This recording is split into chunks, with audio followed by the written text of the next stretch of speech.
All right, let's talk about one of the trickiest parts of any school day: missed homework.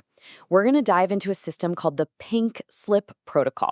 It's surprisingly simple, and it's all about turning what could be a point of failure into a really productive conversation. So, how does it actually work? You know, this one question is really the whole idea in a nutshell. What if, instead of seeing a missing assignment and just marking a zero in the gradebook, we saw it as an opening, an opportunity for a student to stop, think, and actually communicate what's going on? That little shift in mindset, well, that's what makes this whole thing tick. And this is what's really at stake. Missing one assignment isn't just about one bad grade, right? It's like a snowball rolling downhill. Suddenly, you're not ready for the class discussion, you can't follow the new material, and before you know it, you're feeling totally lost and stressed out. The whole point here is to stop that snowball before it gets bigger than a pebble. Which brings us to what we can call the homework conundrum.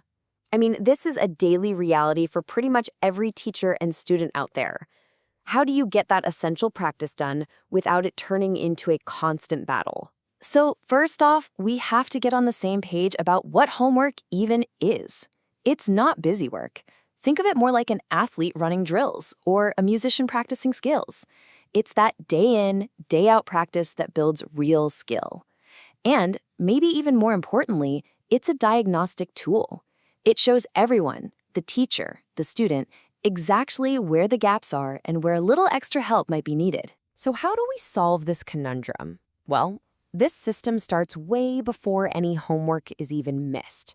It begins with being proactive, with setting super clear expectations from day one, using a simple homework contract. And look how straightforward this contract is. It's not pages of legal jargon, it's just a clear, simple promise. The student agrees to do the work, bring it in, and this part is absolutely crucial, to ask for help before the deadline if they're stuck. Signing this isn't about a threat, it's about agreeing to be an active player in your own education. Okay, so that contract sets the stage for the real star of the show, the pink slip. Now, I know what you're thinking. The term pink slip has all sorts of negative feelings tied to it. But for this to work, you have to throw all of that out the window. In this system, the pink slip is all about support. So let's be crystal clear. The pink slip is not a detention notice. It is not a mark of failure. It is simply a record. Think of it as a communication form that creates a clear, documented understanding between the student, the teacher, and the parents about why something didn't get done. And every single field on this slip has a very specific job to do. This isn't just busy work. The student signature, that's about taking ownership. The parent signature, that closes that vital communication loop with home. But honestly, the most important part is that reason checkbox. It forces the student to pause for a second and actually reflect. Wait, why didn't I get this done? Okay, that's all the theory.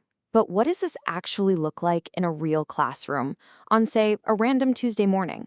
Let's walk through exactly how it goes down. To make this super clear, we're going to follow a student. Let's call her Jasmine, and see just how simple and, frankly, low drama this whole process is designed to be. So notice how this isn't some big public spectacle. Jasmine realizes she doesn't have her homework, she quietly grabs a pink slip, fills it out, and checks the box with an honest reason. I did not have the appropriate materials. There's no shame involved, it's just a statement of fact. She takes it home, gets it signed, and brings it back the very next day with the finished assignment. Boom. The problem is identified, it's communicated, and it's solved. And that simple, quiet process leads us right to the bigger picture here, the long-term benefits. This whole thing isn't just about getting one assignment turned in. It's about building a real habit of accountability and creating a support system that actually works. And the structure is key. It's firm, but it's fair. You have one class day. That's it. One day to get that slip signed and turn in the work. This clear, simple deadline is not up for negotiation. It stops procrastination cold, and most importantly, it prevents that dreaded snowball effect of falling further and further behind. I mean, just look at the difference here. The contrast is night and day. The typical way of doing things often leads to this chain reaction of negatives. A zero, a confused kid, parents who have no idea what's going on, and a student who's now behind. The pink slip replaces that with a chain of positives: student reflection, parent awareness, and a clear, simple path to get right back on track. So, what's the real payoff? Why does this simple piece of paper work so well? It's because it totally changes the entire dynamic. It builds real student accountability by giving them a clear structure. It opens up communication. And it reframes a simple mistake, not as a failure to be punished, but as what it really is, a learning opportunity. So we end up right back where we started.